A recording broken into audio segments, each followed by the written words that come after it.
400 మంది ఏమన్నారు? జయం బలికారు.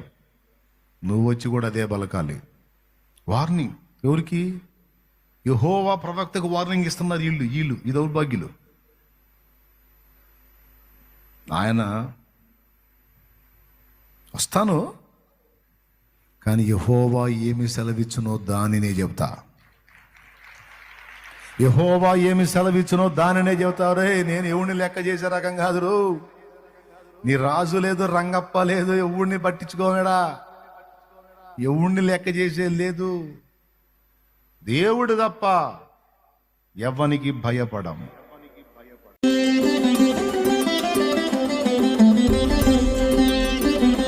రాజుల మొదటి గ్రంథము చివరి అధ్యాయంలో ఉండదు. ఒకటి పేరు అహాబు, ఒకటి పేరు యెహోషాపాతు. ఈ యెహోషాపాతు అనేవాడు కాస్త మంచోడు. ఈ అహాబు అనేవాడు చెడిపోయినాడు. వాళ్ళ ఆవిడే యెజబెలు. రామోత్ గిలాద్ అనే ప్రాంతాన్ని ముట్టడి వేయడానికి, దాని మీద యుద్ధం చేయడానికి బయలుదేరతారు. ఎవరు? అహాబ్ అనేవాడు బయలుదేరి తోడుగా యెహోషాపాతుని రమ్మంటాడు. మన ఇద్దరం పోయి రామోత్ గిలాద్ పట్టణాన్ని పట్టుకుందాం, దాని మీద ముట్టడి వేద్దాం, వస్తావా అంటే, నువ్వు పిలిస్తే రానా, మన ఫ్రెండ్స్ అనుకుంటా వెళ్దాం అనుకుంటారు. అనుకుని బయలుదేరబోయేటప్పుడు యెహోషాపాతు అనేవాడు కొంచెం భక్తి గల్లోడు అని చెప్పాగా, మనం వెళ్తున్నాం కదా, ఇది దేవుని చిత్తమా కాదా తెలుసుకుందాం, దేవుడు ఏం చెప్తున్నాడో అది చేద్దాం. మరి దేవుని వాక్కు మనకు దొరకాలంటే ఏం కావాలి? ప్రవక్త కావాలి, దైవజనుడు కావాలి. దైవజనుడు లేకపోతే దేవభక్తి లేదు, దేవభక్తి లేకపోతే ఇటు ఎడుపై గుంటలో పడతాడో తెలియదు. ఇటు గుంటలో పడకుండా ఉండాలంటే దేవభక్తి కావాలి, దేవభక్తి కావాలంటే దైవజనుడు కావాలి. కాబట్టి మరి మనకి దేవోక్తి కావాలి కదా, దేవోక్తి తీసుకొని పోదాం మనం అంటే. దేవోక్తి ఒకటేంటి, ఇదిగో 450 మంది ప్రవక్తలు ఉన్నారు ఇక్కడ. 450 మంది ప్రవక్తలు ఏకమై ప్రవచించారు, రామోత్ గిలాదు మీదికి పోయి మనం జయం పొందుతామని. ఇంకేంటి నీకు డౌటు అన్నాడు అహాబు. యెహోషాపాతు అన్నాడు, వీరుగాక యెహోవా ప్రవక్తలలో ఎవరునూ నీ యొద్ద లేరా అన్నాడు. వాళ్ళు ప్రవక్తలే అని అహాబు చెబుతుంటే వాళ్ళు అతను అంటాడు, వీరుగాక యెహోవా ప్రవక్త ఎవరూ లేరా అంటాడు. దాని అర్థం ఏంటో తెలుసా?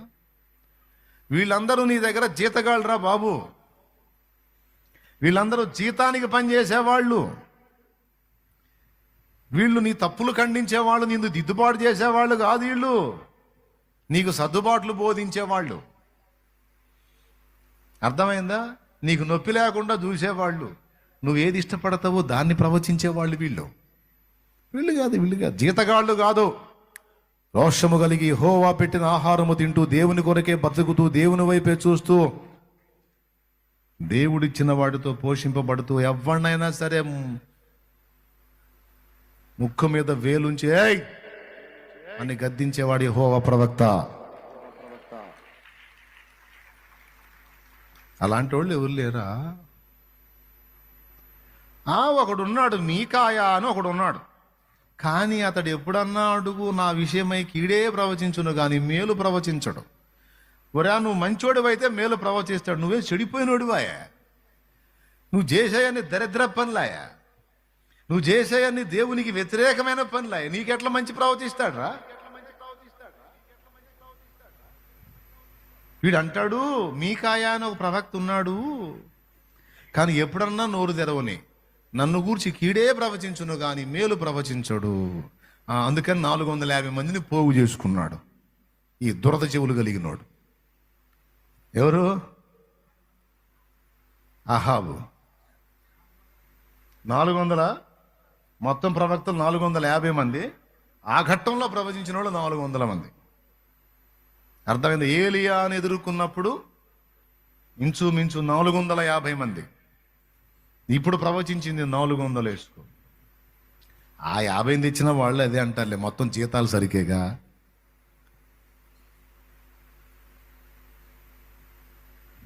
యెహోషాపాతు అన్నాడు, అలాగ అనవద్దు, యెహోవా ఏమి సెలవు ఇచ్చినో దాన్ని తెలుసుకొని వెళ్దాం అంటే. ఈడొకడు వాడు వచ్చిన కాడి నుంచి నాకు రివర్సే మాట్లాడతాడు, కానీ ఒక్కసారి కూడా నాకు ఫేవర్గా మాట్లాడలా.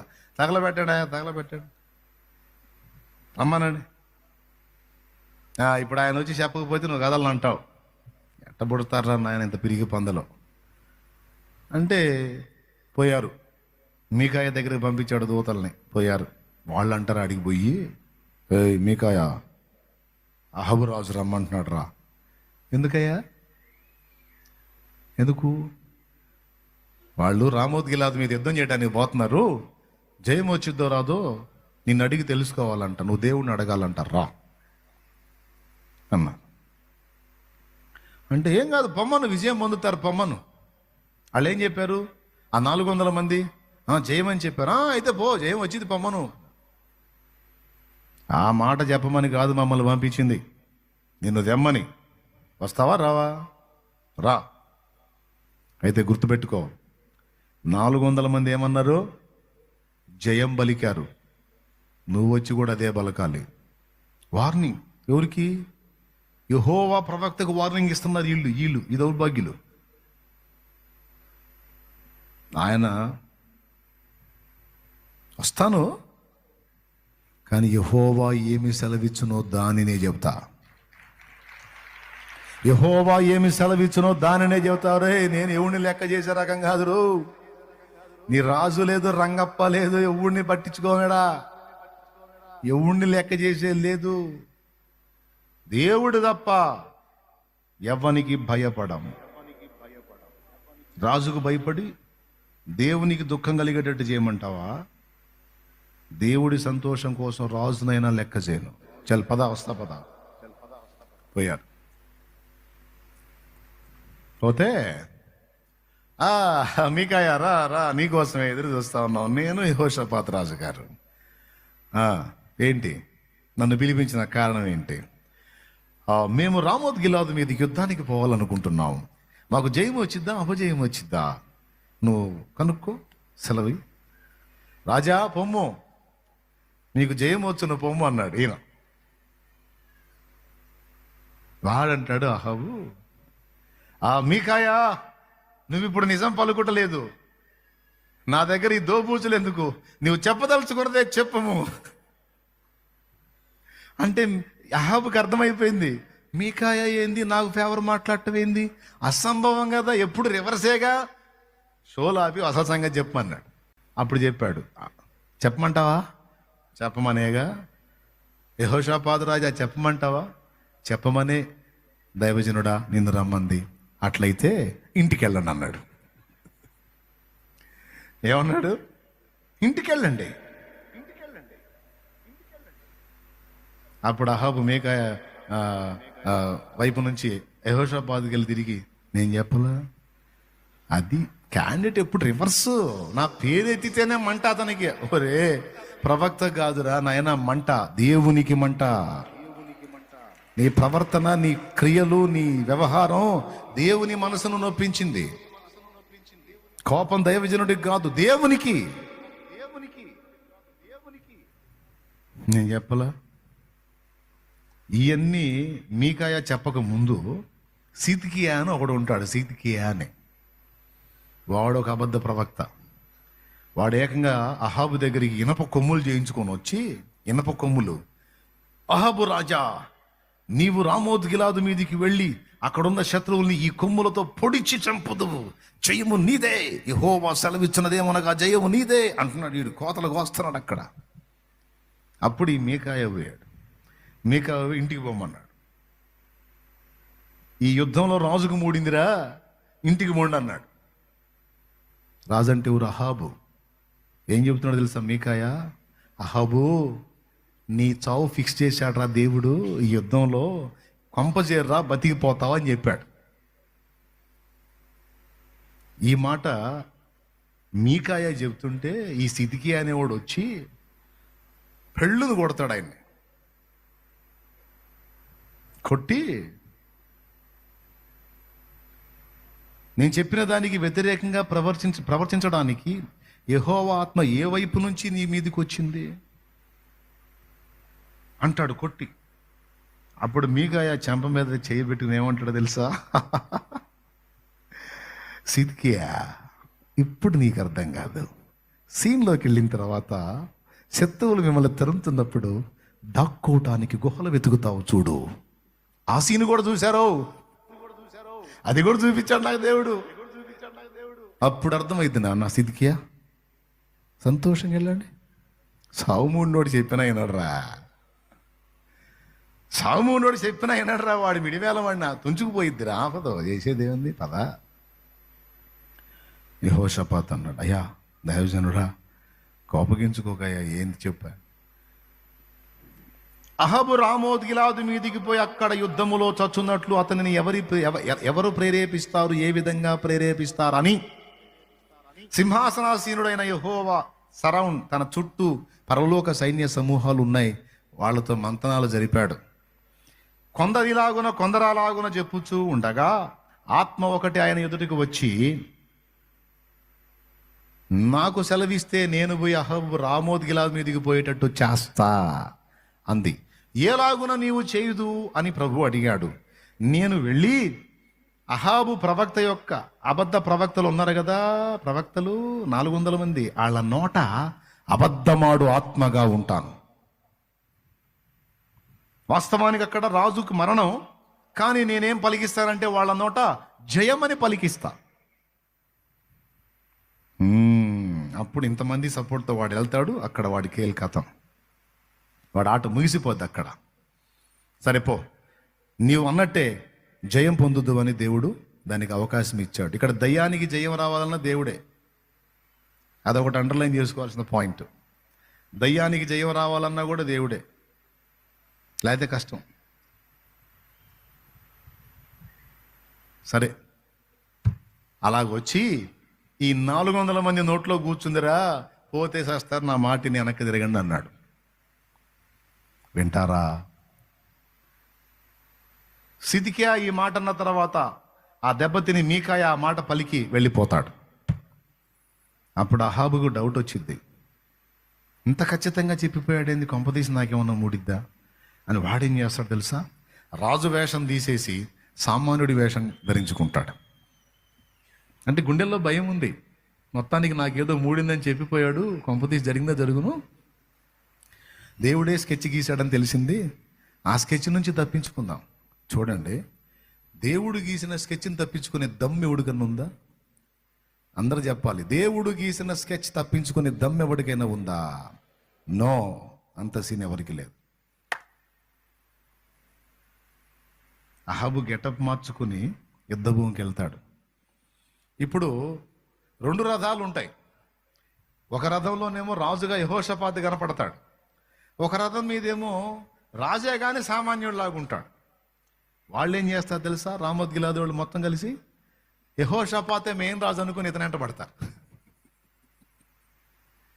వాళ్ళు ముందే మాట్లాడుకుంటారు, మనం ఎవరిని టార్గెట్ చేయొద్దు, రాజునే టార్గెట్ చేయాలి. అందరూ కలిసి ఎవరెంబడి పడతారు? యెహోషాపాతు. ఎందుకు? పుణ్యానికి పోయినోడు, పిలిస్తే పోయినోడు. అందరూ అతను సరౌండ్ చేస్తుంటే, ఓ నాకు మూడింది నాయను అనుకుంటా, ఓ అని కేకలేసుకుంటా దేవా ఎత్తుతాడు. అప్పుడు గుర్తొస్తుంది మీకాయ చెప్పిన మాట, అరే రే దైవజనుడు ముందే చెప్పాడే, అరే రే రే దైవజనుడు ముందే చెప్పాడు, అయ్యో వినకుండా వచ్చాము అనుకున్నట్లే జరిగింది. శత్రువులు మమ్మల్ని అటాక్ చేస్తున్నారని కేకలు పెట్టి పరిగెత్తుతాడు. తర్వాత ఇంకొకటి ఏం చేస్తాడు తెలుసా, ఈ యుద్ధం స్టార్ట్ అయింది, జరుగుతూ ఉంటుంది. ఒకడు గురి చూడకయే విసురుతాడు బాణాన్ని, అది నేరుగా వెళ్ళి అహాబు గుండెల్లో గుచ్చుకుంటుంది. గురి చూడకుండా వదిలిన బాణం వెళ్ళి ఇతనికి ఎలా గుచ్చుకుందంటే దాన్ని అలా డ్రైవ్ చేయగలడు దేవుడు. దేవునికి స్తోత్రం కలుగును గాక. పెద్దగా చెప్పండి, అలా డ్రైవ్ చేయగలడు. గుచ్చుకుంది, అవుట్. ఇప్పుడు చెప్పండి, దైవజనుల మాట తేలిగ్గా తీసుకోవాలా, తీవ్రంగా తీసుకోవాలా? చతురా చతురా ఆట ఆడితే తేలిగ్గా తీసుకుంటే, తక్కువ అంచనా వేస్తే ఎవరికి పగిలిద్ది ముఖం?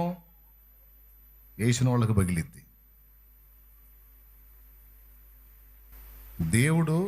దేవుడు నియమించినటువంటి దైవజనుడు నీకు మార్గదర్శి, దిశానిర్దేశం చేసేవాడు, ఇలాగాది ఇలా అని చెప్పేవాడు, నేర్పించేవాడు, బోధించేవాడు, హెచ్చరించేవాడు, నడిపించేవాడు.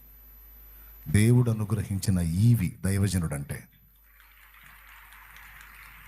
దేవుడు అనుగ్రహించినటువంటి ఒక బహుమతి అండి దైవజనుడు అంటే.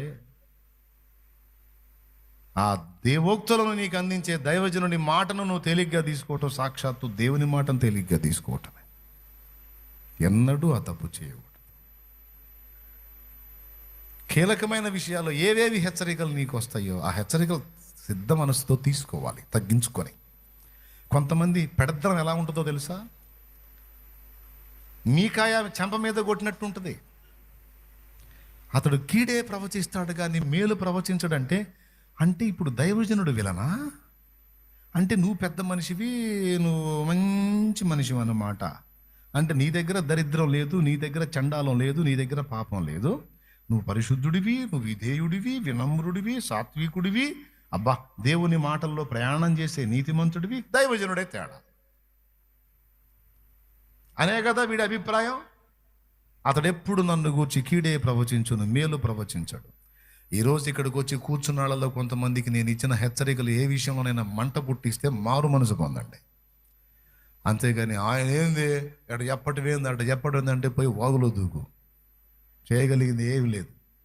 మర్యాదగా మారు మనసు పొంది దిద్దుకొని సరి చేసుకొని బ్రతుకుని క్రమపరుచుకుంటావా, బాగుపడతావు, వర్ధిల్లుతావు, వాడబడతావు, ధన్యుడి అవుతావు, ధన్యురాలు అవుతావు, 10 కాలాల పాటు 10 మందికి ఆశీర్వాద కారణమవుతావు. గుండె నిండిన గర్వంతో, అహంకారంతో, మిడిమేళంతో, నడమంత్రంతో వెర్ర వీగావా, దైవజనుడికి ఏం కాదు. మహా అయితే తాత్కాలికంగా అవమానపరుస్తావేమో, 10 మందికి చెడ్డగా చెప్తావేమో, అది కూడా నీకే కీడు. దైవజనుడికి వచ్చిన నష్టం ఏమీ లేదు. ఎందుకంటే పెట్టుకోకూడదు. చివరికి ఏం జరిగింది? మిడిమేళంతో పోయినోడు యుద్ధంలో తెచ్చాడా లేదా? అన్యాయంగా తెచ్చాడు. ఆయన చెప్పినట్టుగానే సిదికి అనేవాడు గుహల్లో పారిపోతాడు. యెహోషాపాతు కేకలేస్తాడు. మొత్తానికి అక్కడ అద్భుతమైనటువంటి సినిమా చూపించాడు దేవుడు. ఇన్ని ప్రవచించి మర్యాదకి ఇంటికి పోండ్రు అన్నాడుగా. పోండ్రు అన్నాడా లేదా? ఆ మాట ఇంటికి వెళ్తే ఎంత బాగుండేది. కొంతమంది మిడిమేళం అలా చేసిద్దన్నమాట. ఆఖరికి దేవుడే దిగి వచ్చి మాట్లాడిన వీళ్ళ గర్వం లోబడనీయదు. దైవజనుడు ఒక మాట చెప్పినప్పుడు ఇలా కాదు, ఎలా అన్నప్పుడు అలాగే అని విధేయత చూపాలి. అది నేర్చుకోవాలి. ఫస్ట్ లోబడాలి, దిద్దుకోవాలి. ఇలా కాదు నాన్న, ఇలా అన్న అలాగేనన్నా, అమ్మా ఇలా కాదమ్మా, ఇలా అలాగేనన్నా. దైవజనుడు నీ కళ్ళ ముందు అతను రెస్పెక్ట్ చేయని వ్యక్తివి, నువ్వు దేవుడిని రెస్పెక్ట్ చేస్తావు. తేలికనా సేవ? ఇదొక్కటే కాదు, చాలా. ఇక బైబిల్ మొత్తం వెతకండి మీరు. దైవజనుల మాటని పెడచెవిన పెట్టి ఎఫెక్ట్ అయిన వాళ్ళు ఎంతమంది? ఏలియా సుడిగాల్లో ఆరోహణం అయితే, ముగిస్తున్నానులేండి మీకు టెన్షన్ లేకుండా బైబిల్ మోస్తున్నా నమ్మకం కోసం. అమ్మాయి అయిపోయిందిలేని కాస్త ఊపిరి పీల్చుకుంటారని.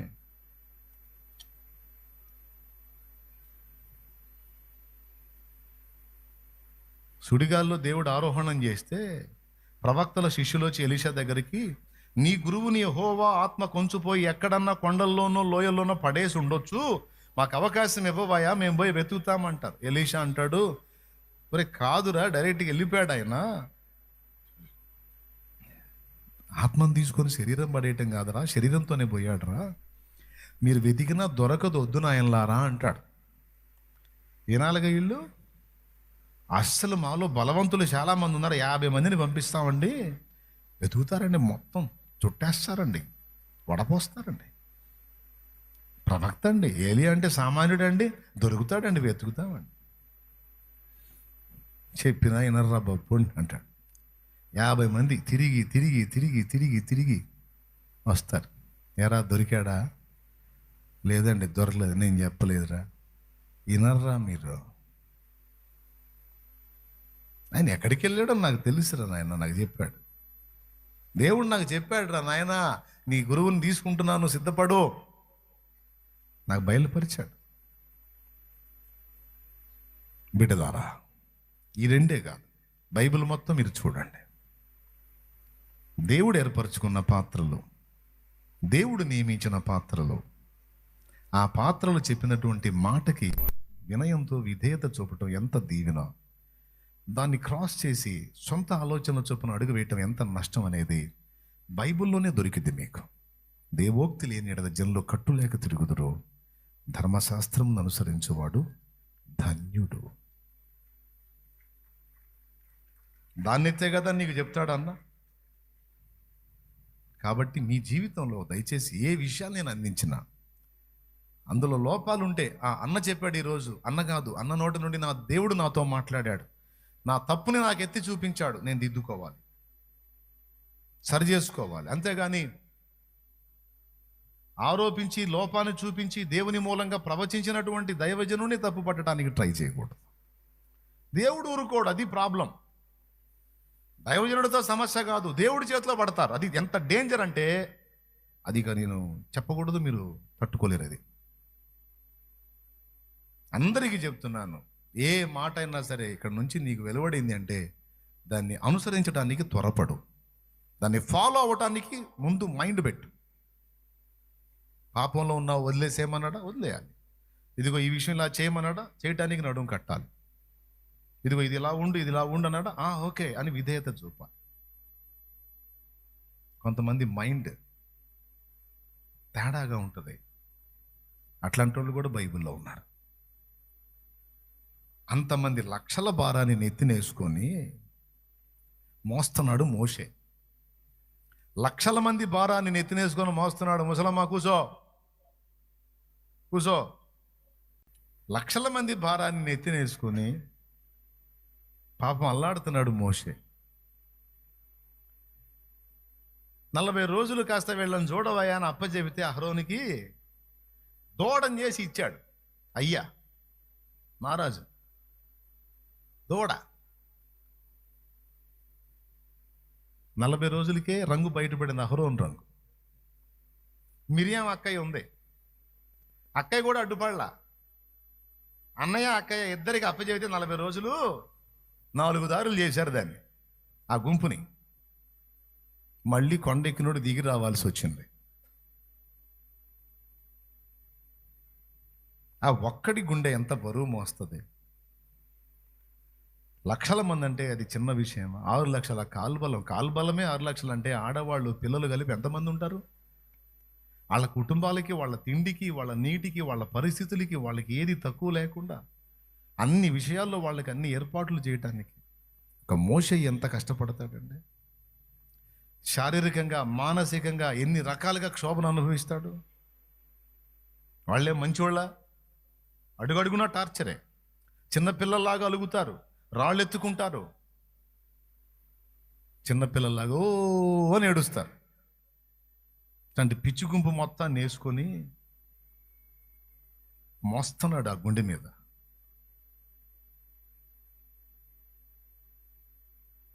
ఘనపరుస్తున్నారంటే ఘనపరుస్తారు. ఎందుకంటే ఘనత అయినా విమర్శ అయినా రెండు మోయాల్సింది అతనేగా. వీళ్ళకి ఎట్లా ఉండాలి మనసు? ఆ చేతికి కొంచెం ఆదరవు అవుదాం, ఆ రెక్కకి కొంచెం ఆదరవు అవుదాం, కొద్దిగా ఆదరిద్దాం, కొద్దిగా సపోర్ట్ చేద్దాం. బిడ్డ ఒక్కడే తిప్పలు పడుతున్నాడు, కొంచెం మనం ఊతం ఇద్దాం. మోస్తుంది పెద్ద బరువు. ఆ ప్లేస్లో ఉంటే 40 రోజులు వాళ్ళని కంట్రోల్ చేయటం మన వల్ల గాల. ఆ పిచ్చి గుంపు చివరికి మా మీదకే దాడికి వచ్చి బొమ్మను చేస్తావా, చంపమంటావా అని వచ్చారు ఆశోదోళ్ళు. అట్లాంటి సరుకు, ఈ పిచ్చి సరుకు మొత్తాన్ని వేసుకొని మోస్తున్నాడు. జాలి జాలి జాలి దయ కలిగి కాస్త బిడ్డకి సపోర్ట్ చేద్దామని అక్క అయింది, అన్న అయినోడు అనుకోవాలి కదా, కుటుంబ సభ్యులైన వాళ్ళు అనుకోవాలి కదా. వీళ్ళు ఏం చేశారో తెలుసా? ఉన్నరాళ్ళు జాలం అన్నట్టు వీళ్ళు ఒకటి బయలుదేరారు. కూషు దేశపు స్త్రీని పెళ్లి చేసుకున్నాడేంది, ఆయన అట్టుంటమేంది, ఆయన ఇట్టుంటమేంది, ఆయన అలా ఉంటమేంది, ఇలా ఉంటమేంది, ఆయన మీరు పొగడటమేంది, ఆయన గొప్పతనం ఏంది? ఆయన ఏంది అని లేపారు. ముందే దరిద్రులతో గుల్లవుతున్నాడు. వీళ్ళు చాలు అన్నట్టు మళ్ళీ ఇంటోళ్ళు కూడా లేచారు. ఇంటోళ్ళు కూడా లేచి పడగలైతే బొసర కొట్టడం మొదలుపెట్టారు. అసలు ముందు కదిలినోడు ఎవరు? మోషే. మోషే రాకపోతే అహరోన్ ఎక్కడుండేవాడు? మిరియాం ఎక్కడుండేది? అందరు ఎక్కడుండేవాళ్ళు? కొరడా తన్నులు తింటా. ఏం తింటా? కొరడా తన్నులు తింటా ఈడ్చుకొని అవుతున్న బరువులు మోస్తా, మట్టి దొక్కుతా, మట్టి విసుక్కుంటా కూర్చునేవాళ్ళు. ఆ మోషేని తీసుకొచ్చి వీళ్ళందరూ సమాజంలో గౌరవంగా ఉండేటట్టు వీళ్ళకి విలువలు ఇచ్చి, వీళ్ళకంటూ ప్రశాంతత ఇచ్చి, స్వేచ్ఛనిచ్చి, ఇంత కథ చేసింది ఎవరు? దేవుడు. ఎవరి ద్వారా? మోషే ద్వారా. మోషే లేడనుకోండి, మోషే రాడు, మోషే ఆ పనికి పూనుకోడు. మిరియాం అక్క ఏం చేసేది? ఇప్పుడు తమ్ముడు వచ్చాడు కాబట్టి బోర తీసుకొని, యెహోవా అతిశయించి జయించిందని బోర తీసుకొని వాయిస్తుంది. తమ్ముడిని దేవుడు సీన్లోకి దేవుడు. అక్క ఏం చేసేది? పైన ఏం పెట్టుకొని చెత్త, కంప నిండా చెత్త వేసుకొని, దేవా మాకెప్పుడు విడుదల నాయనా అనుకుంటే తిరిగేది. అప్పోయ్ అప్ప. అన్న ఏం చేసేవాడు? అన్న దొక్కుతా ఉండేవాడు. అప్పేమో తీసుకొచ్చి అక్క పొట్టు పోస్తూ ఉండేది. ఇద్దరు కలిసి ఇటుకలు చేస్తుండేవాళ్ళు ఐగుప్తీలకి. తమ్ముడు వచ్చాడు దేవుడి కృపలో, తీసుకొచ్చి లైన్లో పెట్టాడు. దేవుడు లైన్లో పెట్టాడు. పెట్టినప్పుడు గతం చూసుకోవాలి కదా, ఆరంభం చూసుకోవాలి కదా, బతుకు చూసుకోవాలి కదా, స్థితి చూసుకోవాలి కదా, గుండెల్లో భయం ఉండాలి కదా, ఎవరితో పెట్టుకుంటున్నావు అనేది. వీడిని కదిలిస్తే వీడిగా డైరెక్ట్గా ఆయన చేతుల్లో పడతామని భయం వణుకుండాలిగా గుండెల్లో. పిచ్చా మన చతురా? కూషు దేశపు స్త్రీని చేసుకుంటాడు, లేకపోతే చైనా దేశపు స్త్రీని చేసుకుంటాడు, పాకిస్తాన్ స్త్రీని చేసుకుంటాడు, లేకపోతే ఇంకో స్థానం చేసుకుంటాడు. నీకెందుకు? దేవుడికి లేని నొప్పి నీకెందుకు? నీకెందుకు? వీళ్ళిద్దరు వచ్చి అసలు అట్లా చేసుకుంటాడు అని వీళ్ళు లేపారు. విప్లవం. ఇంటోళ్ళే. యెహోవా మోషే చేతనే పలికించనా, మా చేతను పలికించలేదా? ఆయనే నా ప్రవక్త, మేం కాదా? అంటే వీళ్ళకి ఏదో కొంచెం డిమోట్ అయింది. అందరూ మోషే మోషే మోషే అంటున్నారు. వీళ్ళ గుర్తింపు పోతుంది. ప్రతి ఒక్కడు వచ్చి మోషే మోషే మోషే మోషే మోషే. ఏం మోషే? మా సంగతి ఏంది? ఏం కావాలి నీకు? మట్టి పీసుకునే పరిస్థితి తప్పింది నీకేమో ఆ చెత్త చెదారం గంపను ఎత్తున వేసుకొని తీసుకొచ్చి పోసే చాకిరి తప్పింది, కొరడా తన్నులు తప్పినాయి, వస్తువులు తప్పినాయి. అన్నిటి నుంచి బయటికి తీసుకొచ్చి సమాజంలో ఒక విలువ, ఒక గౌరవనీయత అనేది దొరికింది ఆయన వల్లేగా. ఎంత బరి తెగించి మాట్లాడారంటే ఆయన విన్నాడు. ఎవరు విన్నాడు? విని ఫోన్ చేశాడు. అర్జెంట్ అని మాట్లాడాలని. ఏం చేశాడు? ఫోన్ లేదులేండి, ఆయనకున్న స్టైల్లో మాట్లాడాడు. మోషే, మిరియాము, అహరోను ప్రత్యక్ష గుడారం దగ్గరికి రండి అన్నాడు. నిలబెట్టి అక్కడ మాట్లాడాడు. వాళ్ళిద్దరిని ఒక పక్క నిలబెట్టి, మోషేని ఒక పక్క నిలబెట్టి ఏం మాట్లాడుతున్నాడో తెలుసా? ఏం తెలుసు నా దాసుని గురించి మీకు? మీరు ప్రవక్తలా? మీలో ప్రవక్త ఉండిన ఎడలా నేను దర్శనంలోనో, గూఢభావంలోనో, స్వప్నంలోనో మాట్లాడుదును. కానీ నా మోషే అట్టివాడు కాదు. మిక్కిలి సాత్వికుడు, నా ఇల్లంతటిలో నమ్మకమైన మనుషుడు మోషే. మోషేకి నేను దర్శనమిచ్చి ముఖాముఖిగా మాట్లాడతాను. నా దాసుడైన మోషేకి వ్యతిరేకంగా మాట్లాడటానికి మీరు ఎందుకు భయపడలేదు? అంత బరి తెగింప లెక్కలేదా అని కోప్పడ్డాడు. మళ్ళీ అదే మోషే అడ్డుపడాల్సి వచ్చింది. అప్పటికి మొత్తాడు స్టార్ట్ అయింది. మిరియాంకి కుష్టు స్టార్ట్ అయింది. తెల్లని కుష్టి వచ్చేసింది బాడీ మొత్తం. నొసడున కనపడింది, ఇక స్టార్ట్ అయింది. నెక్స్ట్ అహరోన్ మీద కోపం వచ్చింది. బతకరిస్తాడో చంపుతాడో తెలియదు. మోషేకి భయం, ఎందుకంటే ముందే అన్యాగ్ని తీసుకొచ్చినందుకు అహరోన్ 2 కుమారులు లేపేశాడు. వీళ్ళు అనవసరంగా నన్ను గల్లించుకొని దేవుడి చేతిలో పడ్డారు అని చెప్పి మళ్ళీ అయ్యా కోపడద్దు అయ్యా కోపడద్దు అయ్యా నాతో కలిసి కష్టపడ్డోళ్ళు కదయ్యా, వాళ్ళ సపోర్ట్ లేకపోతే నేనేం చేసేవాడిని అయ్యా, అట్లా అనొద్దయ్యా, పోనీ అయ్యా నేను అడుగుతున్నాగా, అన్నది నన్నేగా అయ్యా, పోనీ అయ్యా అంటే ఆయన చూడు. తండ్రి కోప్పడితే కుమార్తె విషయంలో మరి కుమార్తె ఫలితాన్ని అనుభవించాలి కదా, కనీసం ఒక 7 దినాలైనా సరే ఆ శిక్ష మోయాల్సిందే అని ఒక 7 days వరకు ఆ పనిష్మెంట్ ఇచ్చి వదిలేస్తాడు. అది మోషే అడ్డుపడ్డందుకు. ఇదంతా ఎందుకు చెప్తున్నానంటే, దేవోక్తిని నీకు అందించే దైవజనుడి విషయంలో నువ్వు ఎలా ఉండాలో కూడా నేర్చుకోవాలి, లేకపోతే లెక్క లేకుండా అయిపోతారు. అందుకనే హెచ్చరిక చేస్తున్నాను. దేవుడు నీకు ఒక హెచ్చరిక ఇచ్చాడా, తీసుకొని దిద్దుకొని జాగ్రత్త పడు. ప్రోత్సాహం ఇచ్చాడా, తీసుకో, గుండెల్లో పెట్టుకో, ధైర్యం తెచ్చుకో. సరి చేసుకోమన్నా సరి చేసుకో, ధైర్యంగా ఉండమంటే ధైర్యంగా ఉండు. దైవజను నోట నుండి దేవుడు పలికించిన మాట చొప్పున అడుగులు వేయి. నువ్వు నెమ్మళంగా ఉంటావు, నెమ్మది పొందుతావు. ఆశీర్వదించబడి ఇకలే.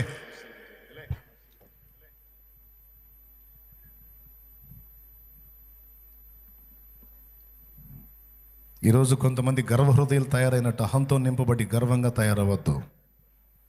వారి ఫలితాన్ని వాళ్ళు పొందుతారు. మీకు ఆ కర్మ పట్టొద్దు, జాగ్రత్త. ఎవరెవరు ఏం మాట్లాడుతున్నారో, ఎలా రిసీవ్ చేసుకుంటున్నారో. కొంతమందికి తప్పును ఎత్తి చూపితే విధేయత వస్తుంది. కొంతమందికి తప్పును ఎత్తి చూపితే నా తప్పు చెబుతున్నావు, నీ సంబడం ఏంది అంటుంటాడు. ఒరే నువ్వు దిద్దుకోరా అంటే నా సంగతి సరే, నీ సంబడం ఏందంటాడు. అదే నా సంబడం నీకెందుకురా, నువ్వు జాగ్రత్త పడరా, నీ మేలు కోరి చెబుతున్నానంటే నువ్వు మంచోడువా, నువ్వు మంచిదానివా. ఇట్లాంటి సోదరులు ఏం చేయాలి? రండి అందరూ లేచి నిలబడండి, ప్రార్థన చేద్దాం. దేవా, ఈరోజు నీవు అందించిన ఈ మాటలన్నిటి కొరకై స్తోత్రం. చాలా స్పష్టంగా మాకు ఈ విషయం అందించినందుకు వందనాలు. నిజమే, దైవజనుల విషయంలో నిర్లక్ష్యత, దైవ వాక్యాన్ని తేలిగ్గా తీసుకునేటువంటి పిచ్చితనం మాలో ఉంది. సరిదిద్దుకుంటున్నాం తండ్రి, క్షమించమని దేవుని పాదాలు పట్టుకుందాం. రండి.